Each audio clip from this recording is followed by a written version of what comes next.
Baik, Assalamualaikum warahmatullahi wabarakatuh. Innal hamdalillah nahmaduhu wa nasta'inu wa nastaghfiruh wa na'udzu billahi min shururi anfusina wa min sayyiati a'malina man yahdihillahu fala mudilla lahu wa man yudlilhu fala hadiyalah. Asyhadu an la ilaha illallah wahdahu la syarika lahu wa asyhadu anna Muhammadan abduhu wa rasuluh. Allahumma salli wa sallim ala nabiyyina Muhammadin wa ala alihi wa sahbihi wa man tabi'ahum bi ihsan ila yaumiddin, amma ba'd.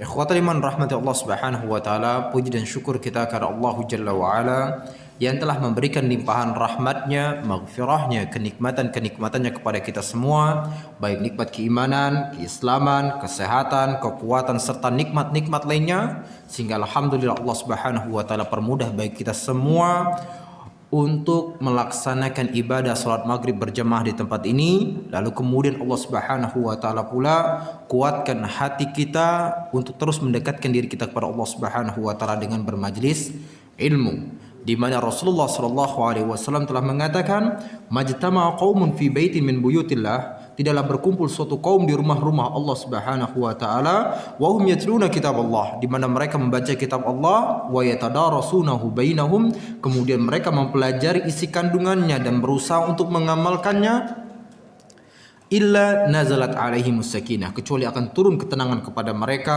wa ghasyiyatuhumur rahmah, rahmat Allah bercucuran kepada mereka, wa haffathumul malaikah, dan para malaikat pun mengelilingi mereka mendoakan kebaikan-kebaikan untuk mereka, wa dzakarahumullahu fiman indah, dan kemudian Allah Subhanahu wa taala menyebutkan masing-masing nama para penuntut ilmu tadi di hadapan para malaikatnya sebagai bentuk penghormatan dan kemuliaan bagi mereka. Pak, ini menunjukkan ya pentingnya atau keutamaan bagi orang-orang yang bermajlis ilmu ke masjid-masjid Allah Subhanahu wa taala, dan bukan hanya sekedar menuntut ilmu di rumahnya.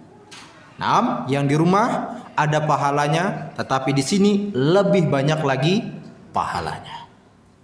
Nah, dan begitu pula Rasulullah sallallahu alaihi wasallam telah mengatakan, wa idza marartum bi riyadil jannah farta'u, apabila kalian melewati taman-taman surga, maka bersemayamlah kalian, diamlah kalian di tempat tersebut. Maka kemudian para sahabat bertanya, ya Rasulullah, apa itu taman-taman surga? Maka kemudian beliau pun mengatakan, hilakut dzikr, yaitu majelis ilmu. Nah, majelis ilmu.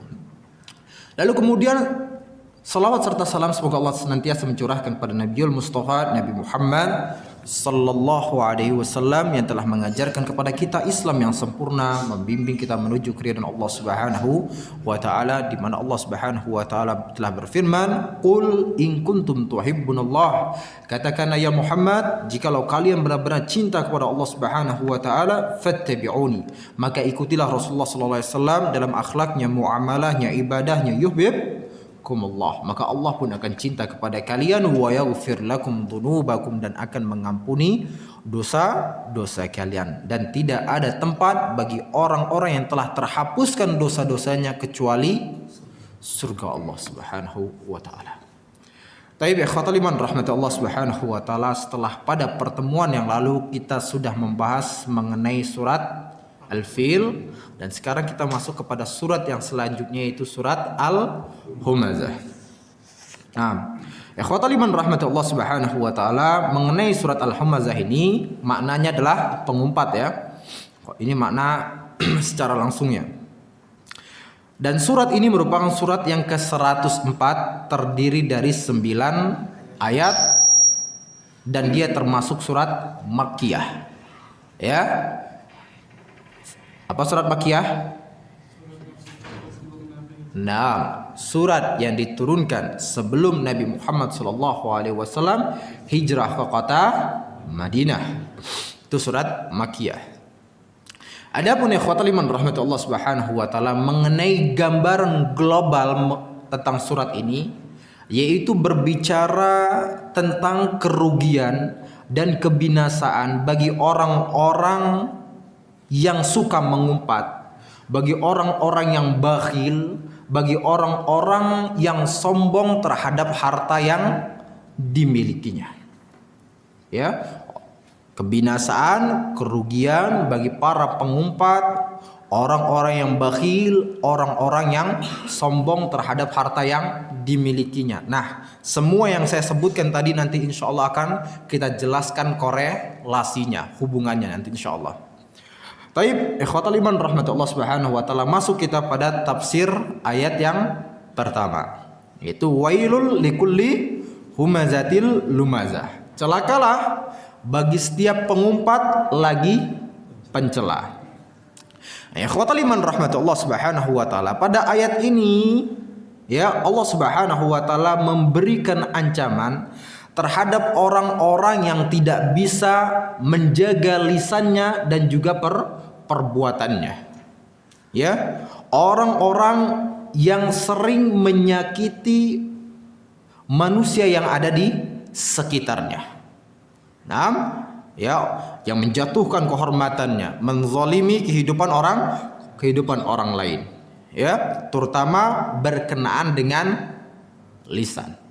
Maka Allah Subhanahu wa taala katakan tadi wail, ya, celakalah, kebinasan bagi orang-orang yang suka mengumpat lagi mencela.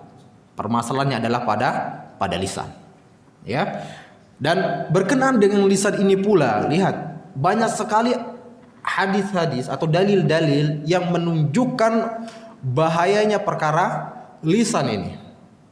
Bahkan disebutkan di dalam sebuah riwayat bahwasanya Rasulullah Shallallahu Alaihi Wasallam pernah ditanyakan oleh seseorang, ya, dia mengatakan, ya Rasulullah, wahai Rasulullah, inna fulana, sesungguhnya fulana, yaitu seorang wanita, tusalli bil lail, dia sering salat malam, wa tasumu bin nahar, sering puasa di siang hari, bersedekah dan lain sebagainya, ya, walakin tu'dhi jiranaha, akan tetapi perempuan ini menyakiti tetangganya, ya. Disebutkan dalam riwayat lain dia lisannya begitu pedas, ya, lisannya begitu pedas, begitu pahit, kejam seperti itu, ya.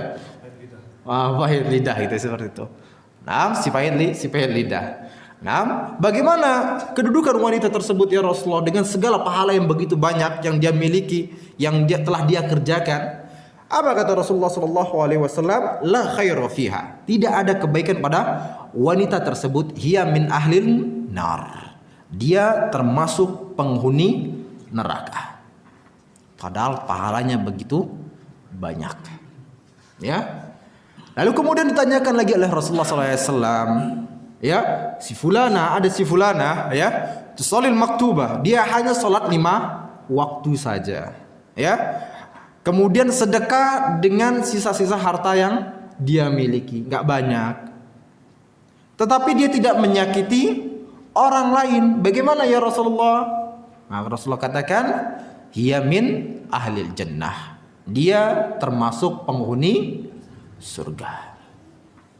Ya, ini bahayanya bagi orang-orang yang tidak bisa menjaga lisannya. Dan hal ini juga telah dijelaskan oleh Rasulullah SAW dalam apa? Hadis muflis. Apa hadis muflis? Hadis orang yang bangkrut. Ya, hadis orang yang bangkrut. Ketika Rasulullah SAW berkata kepada para sahabatnya, atadruna manil muflis, tahu nggak kalian siapa itu orang yang bangkrut? Nah, kemudian para sahabat mengatakan, ya, al muflisu fina man la dirham lahu wa la mata. Ya Rasulullah, orang yang bangkrut di antara kami adalah orang yang nggak punya dirham, nggak punya duit, nggak punya harta. Itu orang yang bangkrut ya Rasulullah. Nah, kemudian Rasulullah pun mengatakan al-muflisu min ummati man ya'ti yaumal qiyamah bi salatin wa siyamin wa zakah. Ya, di mana orang tersebut, ya, orang yang bangkrut dari umatku kata Rasulullah adalah orang yang pada hari kiamat nanti dia membawa pahala yang begitu banyak dari salatnya, puasanya, zakatnya. Namun kata Rasulullah, wa ya'ti qad syatama hadza. Tetapi ketika di dunia dia mencaci maki orang lain, wa qadzafa hadza, dan kemudian menuduh orang lain, memfitnah orang lain, kemudian memakan harta orang lain, ya, membunuh orang lain, menumpahkan darah orang lain, kemudian memukul orang lain. Sehingga akhirnya apa? Pahala-pahala yang tadi dia telah kumpulkan, ya, ditransfer kepada orang-orang yang telah dia sakiti atau dia zalimi. Dan ketika pahala tadi sudah habis, kebalikan. Ya, kebalikan, dosa-dosa orang-orang yang telah dia zalimi tadi ditransfer kepada dirinya, lalu kemudian orang ini pun dilemparkan ke dalam neraka jahanam. Pak, tadi disebutkan yang pertama apa? Yang membuat dia rugi, dia mencaci maki orang lain. Dia menuduh orang lain. Ya, memfitnah orang lain. Permasalahan di lisan. Sangat berbahaya.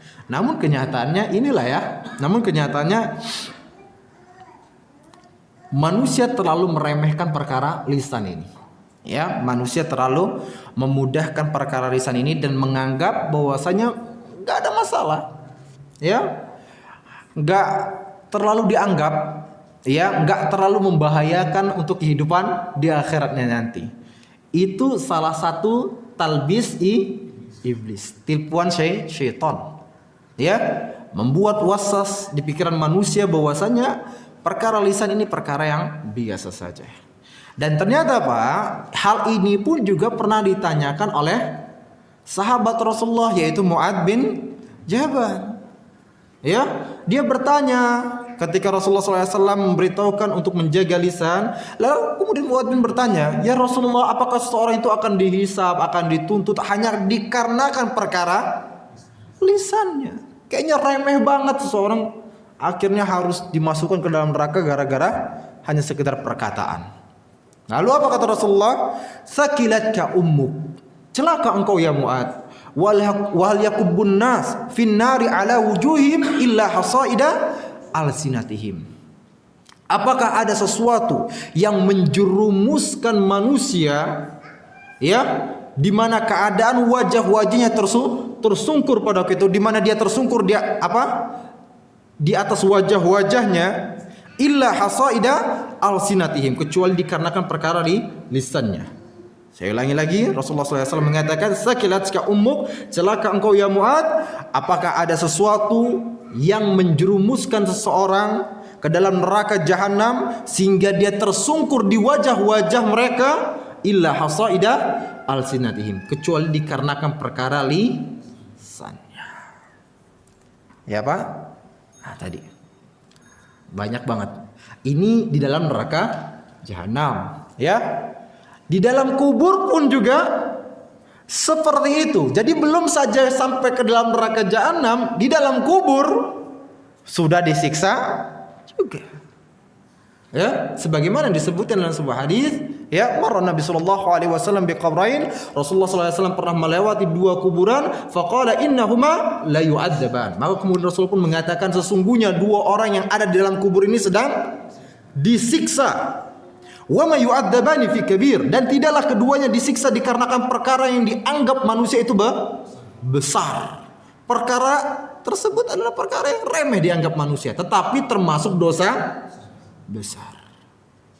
Lalu kemudian Rasulullah SAW memberitahukan, adapun yang pertama, ya, fakana la yastatiru minal baul. Apa? Dia tidak bersuci ketika buang air kecil. Lalu kemudian yang kedua Bapak, nah, wa kana yamshi bin namimah. Adapun orang yang kedua, dia selalu melakukan namimah, mengadu domba orang lain dengan lisannya.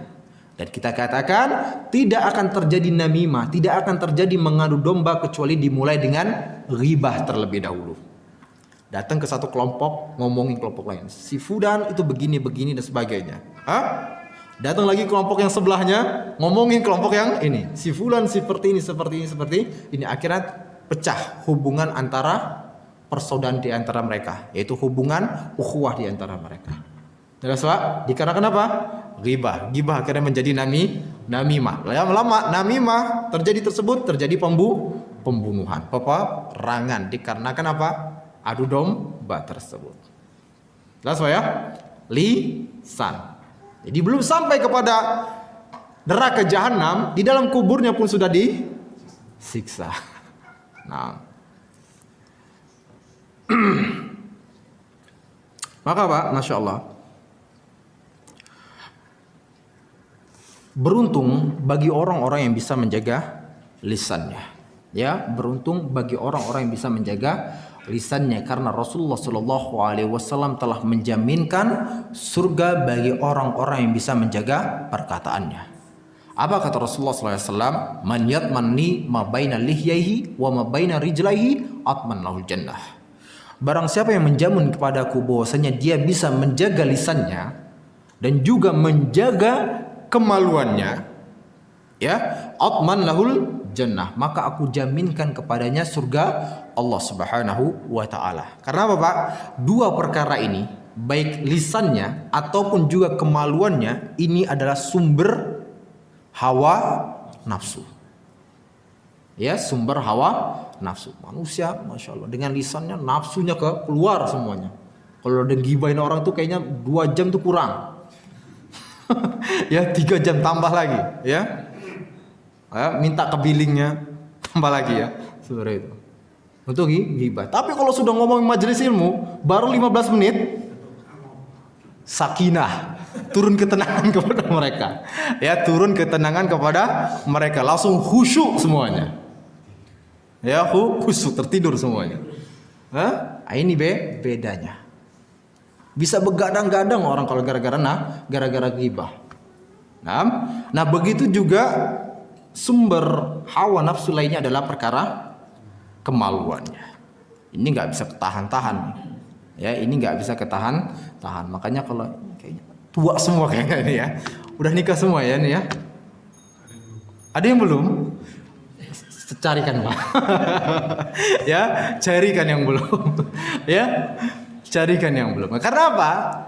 Karena bagi seseorang yang sudah menikah, maka dikatakan bahwasanya barang siapa yang menikah, maka dia telah menyempurnakan setengah agamanya. Ya, setengah agamanya. Karena apa? Karena dia sudah tertutupi pada satu sumber hawa nafsunya telah tertutupi. Tinggal setengahnya lagi apa? Pada permasalahan lisannya. Ya. Jadi setengah agama ini sudah, ya. Karena apa? Permasalahan kemaluannya. Setengahnya lagi pada perkara-perkara yang lainnya. Jelas, ya? Maka yang belum nikah segera nikah. Yang sudah nikah, antum yang ngomong, ya. Pak, Bu, Ibu yang di sana. Bu, yang ini yang ngomong bapak-bapak di sini, Bu. Saya nggak ngomong. Saya cuma ngomong yang sudah nikah, ya sudah, pertahankan pernikahannya, kan gitu. Ya, malah nambah antum, ya. Khair, antum yang ngomong. Masya Allah. Baik. Ya, itu Pak, bagi orang-orang yang bisa menjamin lisannya dan juga kemaluannya. Lalu kemudian berkenaan dengan makna wail. Ya, berkenaan dengan makna wail, para ulama berbeda pendapat maknanya, atau maknanya ini ada 2 macam. Yang pertama, makna wail adalah apa?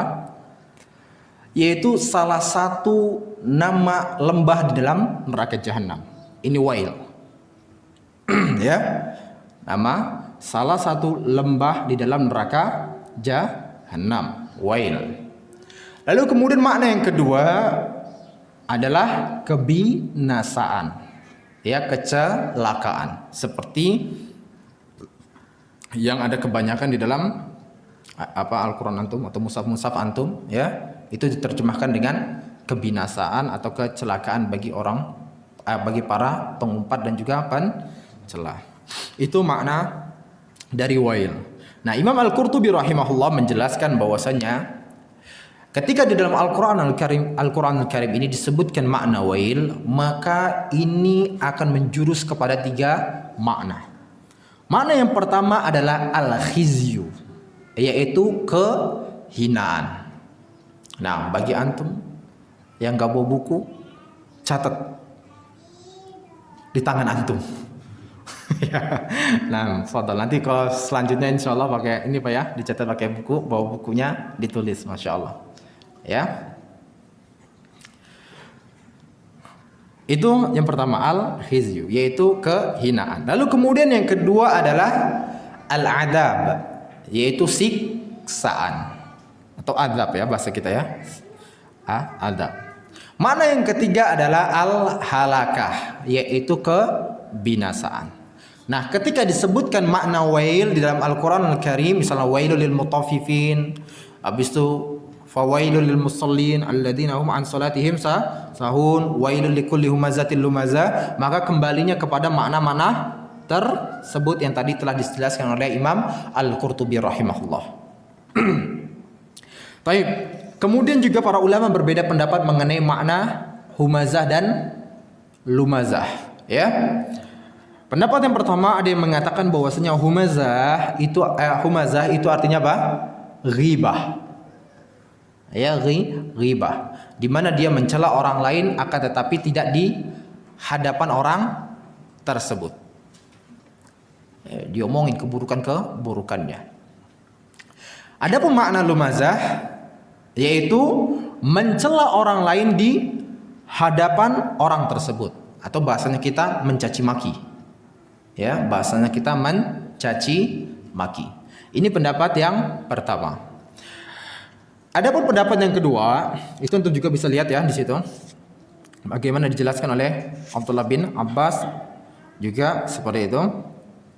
Ya, adapun makna yang kedua, humazah ya artinya adalah mencela orang lain itu dengan anggota badannya.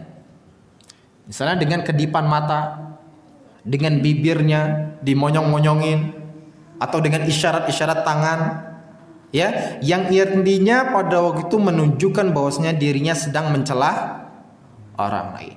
Misalnya memperlihatkan dengan anggota tubuhnya lagi ngomongin orang yang berjenggot. Ya. Gimana gayanya, Pak? Atau misalnya ngomongin orang-orang yang tidak isbal, yang celana cingkrang, ya, celana cingkrang untuk mengikuti sunnah Rasulullah SAW. Kenapa? Rasulullah mengatakan manjarra thawbahu khuyala lam yanzurillahu ilaihi yaumal qiyamah. Barang siapa yang menjulurkan pakaiannya di bawah ketahui karena kesombongan, maka Allah Subhanahu wa taala tidak akan melihatnya pada hari kiamat nanti. Naam, dan juga disebutkan dalam riwayat yang lain di mana Allah Subhanahu wa taala tidak mau melihat mereka, tidak mau mensucikan hati mereka, tidak mau berbicara dengan mereka. Dan salah satunya disebutkan ada 3 golongan yang Allah Subhanahu wa taala enggak mau berbicara dengan mereka, enggak mau melihat mereka, enggak mau mensucikan mereka, ya. Dan bahkan mendapatkan azab yang begitu pedih disebutkan salah satunya adalah musbil, yaitu orang yang menjulurkan pakaiannya di bawah mata kakinya ataupun celananya, bahasanya lebih umumnya ya, celana atau sarung. Nah, tadi ya humazah ya tadi, ya mencela dengan anggota badannya yang tadi bibirnya dengan kedipan mata, isyarat tangan dan lain sebagainya.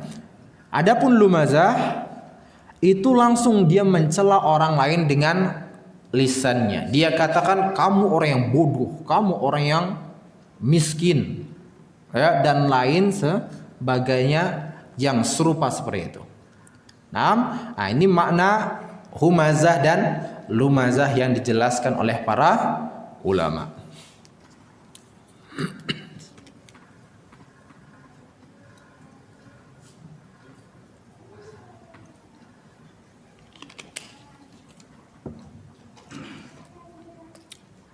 Sekarang kita masuk pada ayat yang kedua. Alladzi jama'a mala wa addadah, yaitu orang yang mengumpulkan harta dan menghitungnya.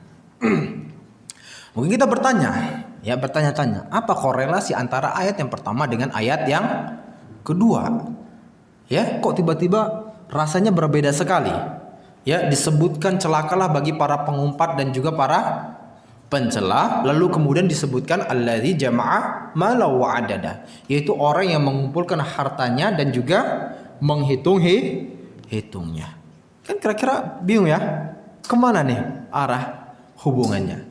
Nah, dijelaskan oleh para ulama ya bahwasanya maksud dari atau hubungan dari ayat 1 dan kedua ini, bahwasanya orang-orang yang terlalu cinta terhadap dunia dengan harta dan lain sebagainya, maka orang-orang seperti ini pasti akan menjadi orang yang bakhil, kikir, benar tidak? Ya, dia akan menjadi orang yang serakah terhadap harta ataupun perkara-perkara dunia ya yang dia inginkan. Terutama harta lah, gitu ya, terutama harta. Karena apa? Dia terus ngitung-ngitung hartanya. Nah, ketika dia serakah, dia bakhil, kemudian dia kumpulkan terus hartanya. Setelah terkumpulkan, dia menjadi orang yang sombong. Nah, ketika dia sombong, dia tidak akan mau menginfakkan hartanya di jalan Allah Subhanahu wa taala. Karena apa? Sifat-sifat tadi itu kikir, bakhil, serakah, sombong itu sudah tergabung di dalam dirinya pada waktu itu. Sehingga ketika ada orang-orang yang datang kepada dirinya untuk meminta sedekah atau menasihati dirinya untuk mengeluarkan sedekah atau zakat yang menjadi kewajiban bagi dirinya, lalu kemudian dia pun mencela dan mencaci maki orang tersebut, sebagaimana yang dilakukan oleh Qarun, orang miskin, diajarkan ilmu, kemudian dia membuat itu dan sebagainya, membuat emas dan sebagainya, jadi orang kaya, ngitung-ngitung hartanya sebanyak mungkin dan sebagainya. Tadinya orang miskin, orang soleh tadinya, ya. Lalu kemudian setelah dia menjadi kaya, datang tadi orang-orang menasehati dirinya untuk apa? Untuk bersedekah, ya. Termasuk Nabi Musa alaihissalam, langsung semuanya dicaci maki, dicela, dan dia pun menolak perintah Allah Subhanahu wa taala. Dia pun menjadi orang yang sombong, sebagaimana sabda Rasulullah sallallahu alaihi wasallam, la yadkhulul jannata man kana fi qalbihi mithqala dzarratin min kibar. Tidak akan masuk surga seseorang yang apabila di dalam hatinya terdapat sedikit kesombongan. Lalu kemudian dijelaskan oleh Rasulullah SAW mengenai kesombongan tersebut, al-kibru batarul haq wa ghamtun nas. Yang namanya sombong itu menolak kebenaran yang datang dari Allah Subhanahu wa taala, perintah dari Allah Subhanahu wa taala, wa ghamtun nas, dan meremehkan orang lain. Adapun yang pertama, menolak kebenaran dari Allah Subhanahu wa taala, ini bisa menjerumuskan pelakunya ke dalam kekufuran, sebagaimana Qarun yang telah menolak perintah Allah Subhanahu wa taala, sebagaimana iblis yang telah menolak perintah Allah Subhanahu wa taala untuk bersujud kepada Adam, sebagaimana Firaun yang menolak perintah Allah Subhanahu wa taala untuk tidak mempersekutukan Allah Subhanahu wa taala dan lain sebagainya. Sedangkan sombong yang kedua, wa ghamtun nas, meremehkan orang lain, tidak menjerumuskan kepada ke dalam kufuran, akan tetapi menjerumuskannya kepada dosa besar. Dan lama kelamaan akan membawa kepada kesombongan yang pertama tadi. Jelas ya? Jelas? Bisa dipahami ya? Baik, barakallahu fikum. Nah, inilah korelasi antara ayat 1 dan ayat yang kedua. Barakallahu fikum. Oleh karenanya Pak, Allah Subhanahu wa taala mengingatkan kepada kita semua, ya, agar kita benar-benar menginfakkan harta kita di jalan Allah Subhanahu wa taala, dan ketika berinfaknya pun tanpa diiringi dengan alman wal adha. Tidak diiringi dengan apa? Menyebut-nyebut sedekah tersebut, dan tidak pula menyakiti orang lain. Sebagaimana firman Allah Subhanahu wa taala dalam surat Al-Baqarah ayat 262, alladzina yunfiquna amwalahum fi sabilillah thumma la yatbi'una ma anfaqu mannan wala adha lahum ajruhum 'inda rabbihim wala khaufun 'alaihim wala hum yahzanun. Dan orang-orang yang menginfakkan hartanya di jalan Allah Subhanahu wa taala, tsumma la yutbi'una ma anfaqu manna wala adha. Kemudian ketika dia berinfak tersebut tidak diiringi dengan menyebut-nyebut sedekah itu, dan juga tidak diiringi dengan menyakiti hati orang lain dengan lisannya, diomongin dasar miskin, minta-minta terus gitu ya, sore itu ya. Dasar peminta-minta. Enggak benar. Jangan, ya. Kalau mau berinfak, infak aja, ya. Kalau enggak, tolak dengan cara yang baik. Jangan cuma ngeluarin 1.000 kemudian nyakitinnya nyelkit bener bisa sejam gitu. Ceramahin gini-gini, kok minta-minta itu nggak benar dan sebagainya gini. Nggak perlu antum keluarin dalil, nggak perlu udah, ya. Kecuali kalau antum ngasih 1 juta, tetap sama dia, ya, omongin sebenarnya. Udah hari ini jangan dulu ya, minta-minta. Habis itu diomongin, dikasih tahu dalil. Itu kayaknya dia seneng, nggak apa-apa kata dia, ya. Tapi cuma ngasih 1.000, caciannya dahsyat banget itu. Nah itu jangan. Udah kasih atau tolak dengan cara yang baik. Nah, barakallahu fikum. Nah Pak, namun ya Muhammad bin Ka'ab mengatakan bahwasanya berkenaan dengan ayat ini, yaitu orang yang mengumpulkan hartanya kemudian menghitung-hitungnya, orang-orang yang seperti ini adalah orang-orang yang sudah terlalaikan ibadahnya ketika di siang hari, ya. Dia terlalaikan ibadah kepada Allah Subhanahu wa taala di siang hari karena apa? Tadi sibukannya terhadap hartanya. Di malam harinya karena sudah kecapean, tertidur pulas. Maka orang-orang seperti ini, kata beliau, ya, adalah seperti bangkai yang berbau busuk. Ya, seperti bangkai yang berbau busuk. Karena apa? Dia sudah benar-benar jauh dari Allah Subhanahu wa taala. Sudah benar-benar jauh dari tujuan penciptaannya di dunia ini. Di mana Allah mengatakan, "Wa ma khalaqtul jinna wal insa illa liya'budun." Tidaklah aku ciptakan jin dan manusia kecuali untuk beribadah kepada Allah Subhanahu wa taala. Ini jangankan beribadah kepada Allah Subhanahu wa taala, mengingat Allah Subhanahu wa taala sebentar aja udah enggak terpikirkan, udah enggak ada waktu lagi kata dia. Ya, karena apa? Tadi disibukkan dengan hartanya. Maka Pak, tadi ya ada orang-orang yang cerdas. Ada orang-orang yang pintar, hamba-hamba pilihan Allah Subhanahu wa taala yang dijelaskan oleh Imam Asy-Syafi'i rahimahullah. Apa kata beliau? Inna lillahi ibadan futana. Sungguhnya Allah Subhanahu wa taala mempunyai hamba-hamba yang begitu cerdas, hamba-hamba yang begitu pintar. Tarakud dunia wa khawful fitana. Di mana mereka meninggalkan dunia ini. Dalam artian apa? Dia jadikan dunia ini di tangannya, sedangkan hatinya terus terikat kepada Allah Subhanahu wa taala. Wa khawful fitana, dan dia khawatir terhadap fitnah-fitnah yang ada di dunia tersebut. Nazaru fiha, ya, ketika dia melihat kepada dunia ini, falamma alimu annaha laysat lihayyin watana. Ketika dia menyadari bahwasanya dunia ini bukanlah tempat yang layak untuk diri mereka, ja'aluha lujjatan. Mereka menjadikan dunia ini bagaikan ombak-ombak yang ada di lautan. Wattakhadhu salihal a'mali fiha sufuna. Lalu kemudian mereka menjadikan amal-amal soleh mereka, salat mereka, sedekah mereka, puasa mereka, haji mereka, ya, baik itu ibadah badaniah, ibadah dengan badannya, ataupun ibadah maliyah, ibadah dengan hartanya, ya, itu benar-benar diikhlaskan karena Allah Subhanahu wa taala, itu dijadikan oleh dirinya sebagai apa? Bahtera untuk menyeberangi ombak-ombak lautan tersebut.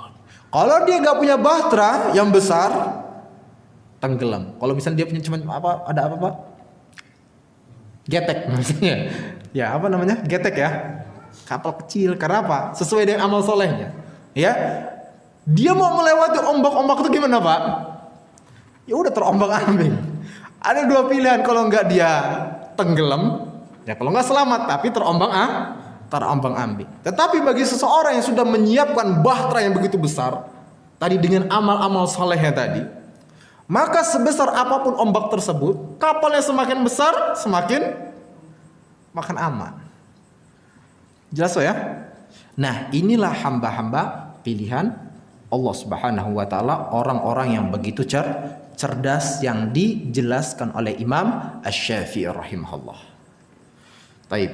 Masuk kepada ayat yang ketiga. Yang ketiga, yahsabu anna malahu akhladah.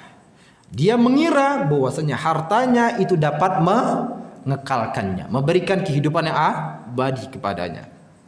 Pak, orang-orang yang bakhil, orang-orang yang kikir, orang-orang yang serakah terhadap dunia, maka mereka akan mengira, berangan-angan, ya, bahwasanya harta yang telah dia kumpulkan ini seolah-olah akan memberikan keabadian pada dirinya, sehingga dia akan terus mengumpulkan. Benar tidak, Pak?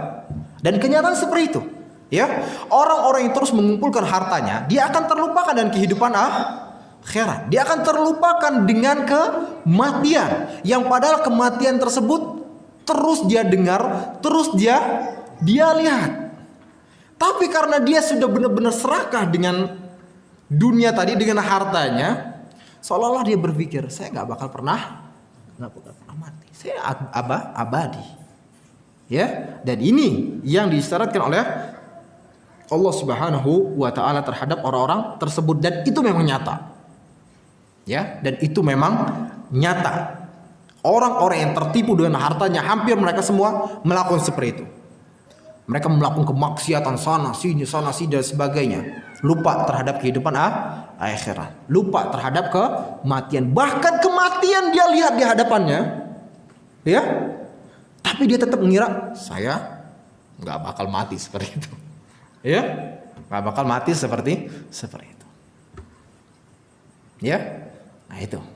Nah, dia berpikir, Pak, dia berpikir bahwasanya hartanya membuat dirinya abadi. Oleh karenanya, kalau seandainya hartanya ini berkurang, dia resah. Kenapa? Keabadian dia mulai berkurang. Semakin berkurang, berpikir dia abadinya pun juga berkurang. Jadi akhirnya kesehariannya pun dalam keadaan resah, sehingga dia pada waktu itu udah nggak pikir apakah halal haram, pokoknya dihatam semuanya. Ya, makanya disebutkan oleh Rasulullah SAW, akan datang suatu zaman la yubalil mar'u bima akhadal mal amin halal au min haram. Ya, akan datang suatu zaman di mana seseorang tidak lagi peduli dari mana dia mendapatkan hartanya, apakah dari cara yang haram ataukah dari cara yang halal, selama itu menguntungkan dirinya, dia akan menghantamnya seluruhnya. Ya, Pak? Halal haram hantam. Nah, tadi kita katakan orang-orang yang menyangka dengan hartanya membuat dirinya abadi, dia akan terus merasakan keresahan. Karena apa? Kita tahu bahwasanya ya hartanya akan berkurang terus. Kalau kurang sedikit, stres. Kurang sedikit lagi, stres. Kurangnya banyak, stres lebih banyak lagi. Ya, stresnya lebih banyak. Bisa jadi stroke dia begitu. Bisa jadi stroke. Dan lihat bagaimana Imam Ibnu Qayyim Al-Jauziyah rahimahullah mengatakan, ya, muhibbud dunya la yanfaqu min thalath. Para pecinta dunia, para penggila dunia itu tidak terlepas dari 3 keadaan. Apa aja itu? Hammun lazimun, yang pertama, yaitu kegelisahan, ketakutan yang terus menerus. Tadi takut miskin, takut itu, takut ini dan sebagainya. Lalu kemudian yang kedua adalah wata'abun daimun, keletihan yang tiada hentinya atau keletihan yang berkelanjutan. Kenapa? Pagi sampai malam, ya, pikirannya adalah untuk mencari harta. Sudah malam dipikirkan lagi untuk lembur ke sebuah harinya. Ya, pokoknya gimana caranya untuk mendapatkan harta yang banyak, jabatan yang tinggi. Sudah nggak dipikirkan lagi perkara agama ataupun perkara keluarganya. Yang penting kumpulin banyak harta. Azan dulu. Baik, azan dulu. Azan dulu, habis itu lanjutkan 2 jam kemudian. Bismillah, kita lanjutkan kembali. Tadi kata Imam Ibnu Qayyim Al-Jauziyah rahimahullah, beliau mengatakan muhibbud dunya la yanfaqu min thalath. Para pecinta dunia itu tidak terlepas dari 3 perkara. Yang pertama adalah hammun lazimun, yaitu kegelisahan, ketakutan yang terus menerus, wa ta'abun daimun, dan keletihan yang berkelanjutan sebagaimana tadi contohnya kita jelaskan. Dan kemudian yang ketiga, wa hasratun la tanqadi, dan kerugian yang tidak pernah berhenti. Ya, ini para penggila dunia. Ya, rugi terus dia. Ya, rugi terus. Dia mencari harta, semakin dia terus mencari semakin merugi. Karena apa? Ternyata dia mencari harta tersebut hanya akan membawanya kepada neraka jahanam. Dan kalau ternyata ya dia pun tidak mendapatkan perkara dunia itu, meruginya double. Ya, double. Karena apa? Dia sudah nggak dapat, ngerasa rugi. Ya, karena apa? Karena dia tidak berpikir, bahwasanya apa yang dia lakukan tersebut untuk beribadah kepada Allah Subhanahu wa taala. Berbeda dengan orang-orang yang beriman. Ketika dia bekerja, dia niatkan karena Allah Subhanahu wa taala. Ternyata dia tidak mendapatkan apa yang dia inginkan terhadap perkara dunia itu, dia enggak bakal ngerasa rugi. Kenapa? Karena dalam keseharian tersebut atau dalam pekerjaannya itu dia sudah mengharapkan pahala dari Allah Subhanahu wa taala, sehingga dia berjam-jam keluar tersebut mendapatkan pahala dan keridhaan dari Allah Subhanahu wa taala, dan terus terhitung seperti itu. Adapun bagi orang-orang yang tadi penggila dunia, enggak. Kerugian terus menerus yang akan dia dapatkan. Ya, dan ini yang dijelaskan oleh Imam Ibnu Qayyim Al-Jauziyah rahimahullah. Makanya Pak, cobalah kita itu benar-benar menjadi orang yang realistis lah. Ya, orang yang berlogika. Kadang-kadang ada orang di luar sana, kita harus jadi orang yang pintar, jadi orang yang berlogika dan sebagainya. Tetapi kita gak pernah realistis, gak pernah berlogika terhadap kehidupan dunia ini, yang bahwasanya kita benar-benar melihat fananya, ya, rusaknya atau hancurnya dunia ini dalam keseharian kita. Kita benar-benar pohon-pohon kita lihat, ya, hancur, tumbuh seperti itu. Ya. Orang-orang yang kita kenal semuanya yang bahasanya itu ya sudah berlalu. Mereka meninggal, kembali kepada Allah Subhanahu wa taala, dan terus-menerus kita lihat seperti itu. Dan kalau kita seandainya realistis, kalau mereka yang kuat saja, ya, mereka pernah mendapatkan kekayaan, mereka pernah mendapatkan kekuatan yang begitu dahsyat, ketika masa mudanya akhirnya mereka meninggal juga. Lalu bagaimana dengan kita? Ya, kita lebih realistis deh. Antum hanya rakyat jelata. kita semuanya rakyat jelata. Ya, Firaun itu raja besar, kekayaannya begitu dahsyat. Bahkan disebutkan Firaun nggak pernah sakit. Jadi nggak heran kalau dia agak sombong gitu. Ya, agak sombong. Karena apa? Karena dia nggak sakit. Maka sehingga dia berujar bahwasanya dia adalah apa? Tuhan. Karena apa? Dia punya harta, punya kekuasaan, punya kekuatan, nggak pernah sakit. Antum baru berapa kemarin isoman gitu ya. Seperti itu. Ya, ini kita. Ya.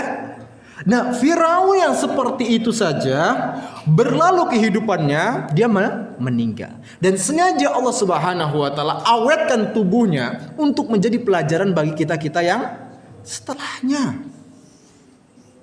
Ya, ini loh manusia yang punya kekuatan, punya kekuasaan, punya kekayaan yang begitu besar, ya. Tapi mati juga. Dan masih ada jasadnya, enggak hilang. Kalian bisa melihatnya. Kalau antum nggak bisa melihat ke Mesir, lihat di YouTube. Ya kalau antum, ya ini menunjukkan jelasannya kita ya, gitu ya. Kalau kita nggak bisa ke Mesir, gitu ya, karena misalnya nggak punya fulus gitu seperti itu, cari yang murah, ngelihat di YouTube. Dan antum juga kan nggak pengen mengeluarkan duit antum hanya sekedar melihat muminya Fir'aun. Mendingan antum haji seperti itu ya. Jelas, masya Allah. Paham ya? Nah seperti ini pelajaran bagi kita. Realistis lah, ya. Ada orang-orang yang lebih kuat, lebih berkuasa, lebih dan sebagainya. Mereka semua mati. Lalu bagaimana dengan kita? Ya, lalu bagaimana dengan kita? Sama. Oleh karena Allah Subhanahu wa taala mengingatkan kepada kita, ini enggak apa-apa sampai 2 jam kemudian. Ya, Allah Subhanahu wa taala mengatakan, "I'lamu annamal hayatud dunya la'ibu wa lahu." Ketahuilah oleh kalian bahwasanya kehidupan dunia ini hanyalah permainan dan senda gurau. Wa zinatun wa tafakhurun bainakum, dan juga hanya sekedar perhiasan dan bermegah-megahan di antara kalian. Wa takatsurun fil amwali wal aulad, dan juga kemudian berbangga-bangga dengan banyaknya harta dan juga anak-anak. Kamatsali ghaithin a'jabal kuffara nabatu. Nih lihat Allah berikan perumpamaannya kepada kita semua. Bagi orang-orang yang cerdas, bagi orang-orang yang pintar. Allah katakan apa? Seperti hujan, ya, kamatsali ghaithin a'jabal kuffara nabatu. Seperti hujan yang kemudian tanaman-tanaman yang disirami oleh hujan tersebut membuat takjub para petani. Ya, indah banget. Bermekaran, panen dan sebagainya, ya, seperti itu. Kebun anggur, duren, mangga, semuanya, ya, panen semua. Jadi membuat takjub si petani tadi. Ya. Tsumma yahij, akan tetapi setelah panen, setelah membuat takjub para petani tadi, akhirnya semuanya pun mengering. Ya, semuanya mengering. Pasti ngering ya, Pak ya? Mengering, fatarahu musfarra, dan kemudian kalian melihatnya menjadi kuning. Tsumma yahij, kemudian summa yakunu hutama, kemudian menjadi hancur. Begitulah kehidupan kita seperti apa, Pak? Pepohonan tadi itu. Ya, seperti itu tanaman tadi. Tiba-tiba ada masa kejayaannya, masa kuatnya, masa kayanya, lama kelamaan habis juga hancur. Gak ada bedanya kita dengan pohon-pohon yang di luar sana. Gak ada bedanya. Yang membedakan kita dengan pohon-pohon di sana, apa, Pak? Apa? Allah berikan akal kepada kita. Ya? Allah berikan hati untuk terus beribadah kepada Allah Subhanahu wa taala, dan Allah uji dengan hawa nafsu. Pohon-pohon enggak. Tapi pohon-pohon beribadah enggak, Pak? Hah? Beribadah enggak mereka? Beribadah semuanya. Batu-batu beribadah, pohon-pohon beribadah, semua yang ada di dunia ini beribadah. Dan Allah Subhanahu wa taala sebutkan, tusabbihu lahu samawati sab'u wal ardu wa man fihin. Ya? Langit-langit ketujuh dan juga bumi beserta isinya, selain manusia dan jin, ya. Mereka semuanya bertasbih memuji Allah Subhanahu wa taala. Wa in min syai'in illa yusabbihu bihamdi. Tidak ada satupun dari mereka kecuali semuanya bertasbih kepada Allah Subhanahu wa taala, walakin la tafqahuna tasbihahum. Hanya saja kalian tidak mengetahui bagaimana bertasbihnya makhluk-makhluk Allah Subhanahu wa taala tersebut. Ayam bertasbih dengan kokokannya. Ya. Begitupun juga tadi pepohonan, semuanya bertasbih, beribadah kepada Allah Subhanahu wa taala sesuai dengan penciptaannya. Manusia ini yang repot. Ya, manusia ini yang repot. Sama temennya. Itu siapa? Jin. Ya, ini repot. Ini gimana? Terusin toh. Lanjut aja ya. Apa ya? Antum para penduduk di sini kan? Para penduduk di sini kan? Ya. Insya Allah kita agak cepat ya. Insya Allah agak cepat. Nah, Pak, ini 3 ayat pertama aja yang agak lama. Ya. Kefanaan, ya, ini ada 2 macam, Pak. Ya, tinjauan kefanaan atau apa bahasanya? Kerusakan, ya, atau tidak abadi. Ya, tinjauan kefanaan terhadap dunia ini, yaitu ada dua tinjauan. Yang pertama adalah kefanaan ditinjau dari dunia ini beserta isinya. Antum punya mobil yang bagus, walaupun dibuat dari emas, apapun dari tank baja dan sebagainya pasti akan hancur. Antum punya mobil, punya pakaian yang bagus dan sebagainya akan hancur. Antum punya rumah yang begitu besar, ya, udah dilapisi dengan dinding, tambah lagi dilapisi dengan baja, tambah lagi dan sebagainya, besi dan sebagainya akan hancur juga. Akan hancur. Semuanya akan hancur. Itu yang pertama, tinjauannya. Lalu kemudian kefanaan tersebut ditinjau dari sisi manusia itu sendiri. Anggaplah tadi mobilnya ternyata bisa bertahan 200 tahun. Rumahnya bisa bertahan 300 tahun. Pakaiannya bisa bertahan 500 tahun. Oh, Masya Allah ya. Keren banget nih pakaian. Sultan banget ini kayaknya ya. Sorry. Anggap. Tapi umur kita bertahan berapa lama? 60-70.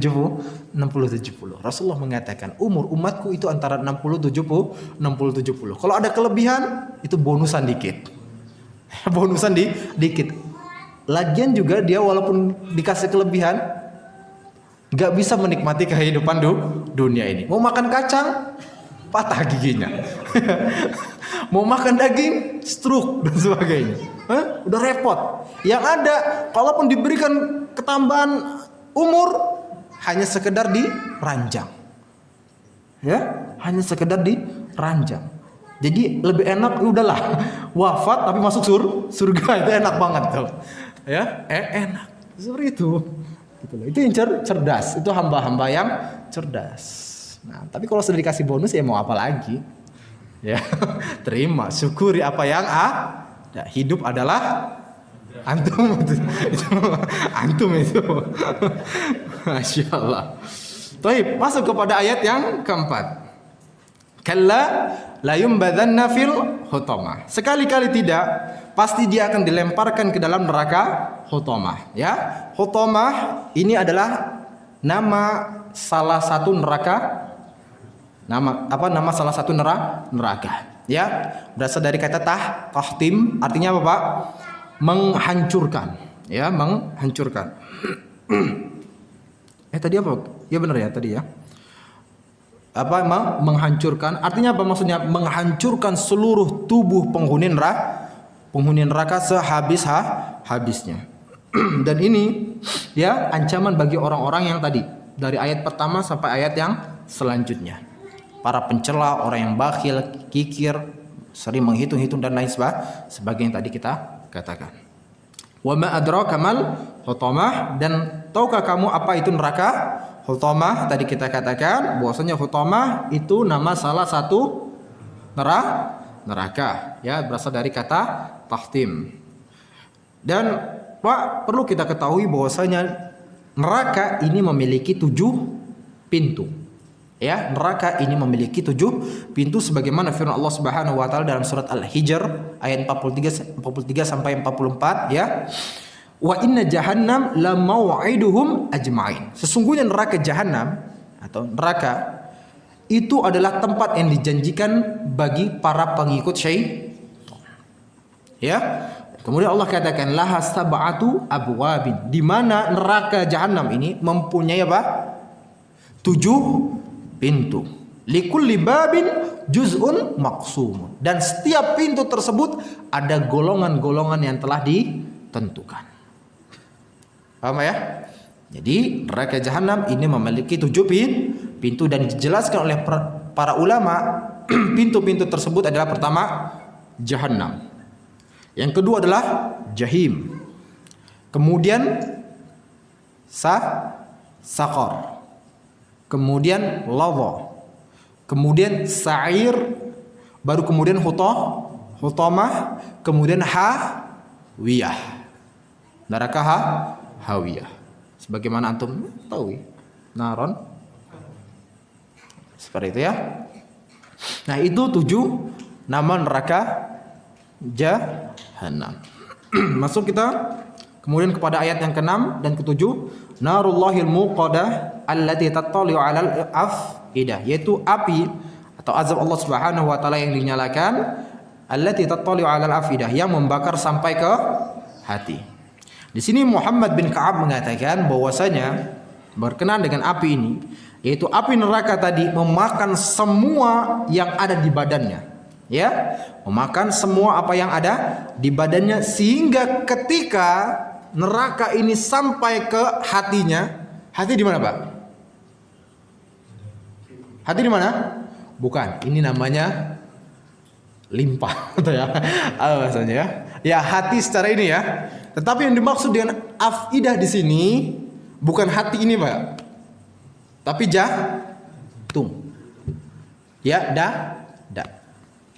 Maka tadi api tersebut ya akan membakar, menghabiskan sampai ke dadanya, sudah sampai kepada kerongkongannya, depan kerongkongannya, sudah hanya tadi hancur, dikembalikan lagi seluruh tubuhnya, dihancurkan lagi seperti itu, terus seperti itu. Makanya disebutkan di sini allati tattali'u 'alal afidah, di mana api tersebut membakar sampai kepada dada mereka, sampai kepada hati-hati mereka.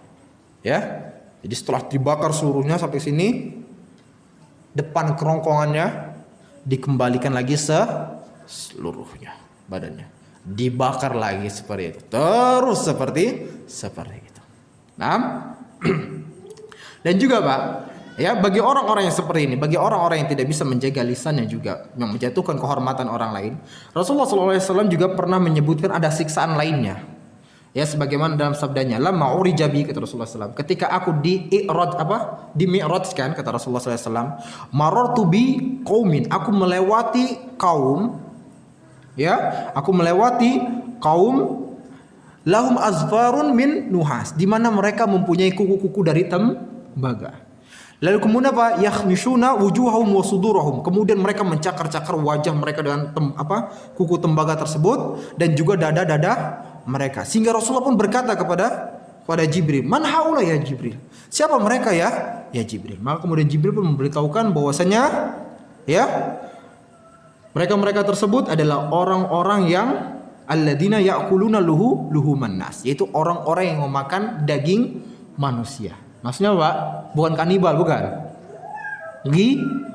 Ghibah. Ya, ghibah. Kemudian apa? Wa yaqauna fi a'radihim, kemudian menjatuhkan kehormatan orang lain. Tadi dengan ghibah, ataukah dengan namimah, ataukah dengan celaan, ataukah dengan caci maki dan lain sebagainya. Lalu kemudian ayat yang ke-8 dan ke-9-nya, innaha 'alaihim mu'sadah fi 'amadim mumaddadah, sungguh api itu ditutup rapat atas diri mereka, ya, fi 'amadim mumaddadah, sedang mereka itu diikat pada tiang-tiang yang panjang.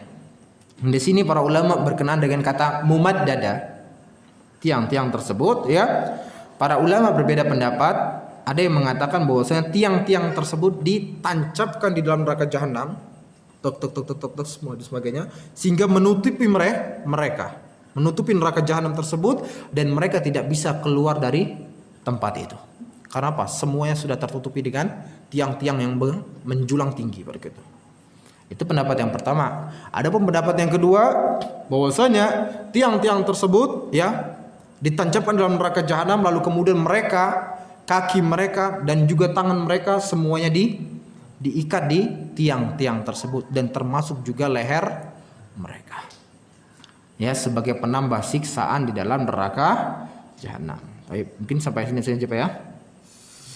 Selesai ayat 8 ke 9. Ternyata agak cepat ya.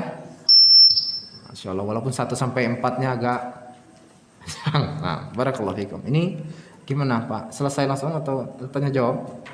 Hah? Tanya jawab. Ada yang bertanya jawabannya setengah jam, Pak.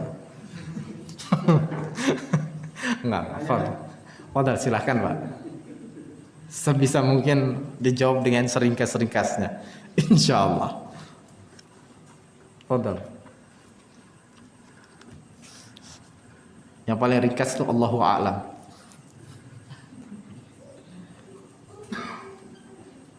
Ada? Kayaknya enggak ada ya. Alhamdulillah, udah habis juga waktunya. Ya, baik. Semoga apa yang kita pelajari hari ini bermanfaat bagi kita semua, dan kemudian dicatat oleh Allah Subhanahu wa taala sebagai pahala yang besar, dan semoga hal ini pula akan mendatangkan rahmat Allah Subhanahu wa taala sehingga Allah memasukkan kita ke dalam surganya, mengumpulkan kita di sana dengan segala kenikmatan-kenikmatan yang ada. Amin ya rabbal alamin. Mari kita tutup dengan baca doa kafaratul majelis.